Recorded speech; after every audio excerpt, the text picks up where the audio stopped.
So here we have our through-wall exhaust ports, which are available in 1 inch and 1.5 inch sizes, and they install in the exterior wall of your building. These are available in single shield or double shield, what we call, and the double shield basically consists of an additional outer layer of steel which is sealed with a air jacket which is vented to the outside through these little holes.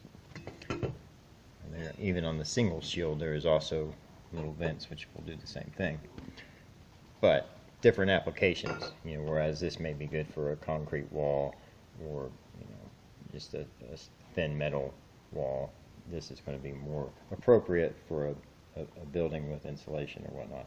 And this outer layer will actually feel not extremely hot to the touch. It's not, you don't have to worry about it being so hot as it may be with the single shield, again for different applications. So you can see that illustrated here just by putting it through a box, how it would look if it's going through your wall. So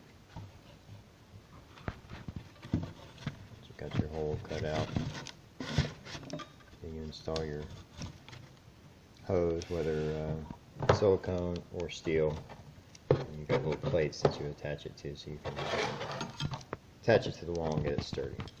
It's either very effective, and then of course your silicone or steel hose will just run right to your generator. And that's it for those.